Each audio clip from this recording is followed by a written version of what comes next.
অবাক বিষয় লক্ষ্য করি, এই মানুষটি নিরক্ষর ছিল, কখনো বিদ্যালয়ে যাননি, ব্যাকরণ শেখেনি, কিন্তু পৃথিবীর পাঠশালা থেকে জ্ঞান আহরণ করেছিলেন, মানবিক ব্যাকরণ শিখেছিলেন।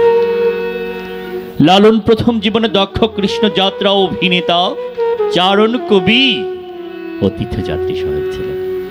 শোনা যায় একবার বসন্ত রোগে আক্রান্ত হলেন, তার সঙ্গী সাথীরা তাকে ফেলে পালিয়ে যায়।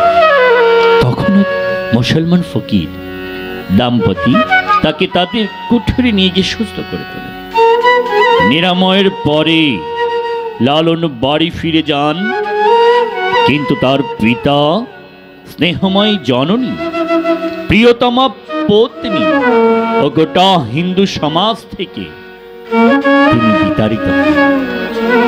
মুসলমানের বাড়ির অন্নজল গ্রহণের অপরাধ, এক গভীর বেদনা, অভিমানী লালন আত্মবিসর্জন। কিন্তু সেই ফকির তাকে আবার নিয়ে গিয়ে নতুন জীবন দান করেন এবং এই নগণ্য জাত পাত ছোঁয়াছয়ের বিরুদ্ধে প্রতিবাদী করে তোলেন। সেই ফকির সিরাজ শাহ, তার পরম গুরু। তার হাতে লালিত পালিত হওয়ার জন্য তার নাম হয় লালন। লালন দীর্ঘ 117 বছর বেঁচে ছিলেন, কিন্তু কখনোই আর মন্দির মসজিদ পুজো নামাজ করেন, শুধু মানুষকে ঈশ্বর গানে পুজো করেছিলেন, মানবতার জয় গান গেয়েছেন। এই মানবতাবাদী হলো সাম্যবাদ। লালনের সুরের সন্ধানে এই কথাগুলি নিবেদন করতে চাই। লালনের গানের সুর মূলত ঢক কীর্তনের সুর।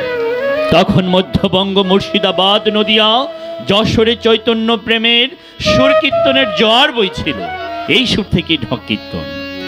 এই ঢক কীর্তনে মার্গ সঙ্গীতের ঝিঝির, শিবরঞ্জনী, ভৈরবী, ভোপালীর ছোঁয়া পাওয়া যায়। এই ঢক কীর্তনই পরবর্তীকালে জোড়াসাঁকো ঠাকুর বাড়িতে ভাঙা কীর্তন নামে অভিহিত হয়। স্বয়ং রবীন্দ্রনাথ লালনের গানে প্রবলভাবে আন্দোলিত হন। তার বহু গানে এর প্রভাব লক্ষ্য করা যায়। রবীন্দ্রনাথ অক্সফোর্ডের বক্তৃতায় লালনের গানের সঙ্গে উপনিষদের তুলনা করেছেন এবং তাকে মহাত্মা বলেছেন, মনের মানুষ বলেছেন।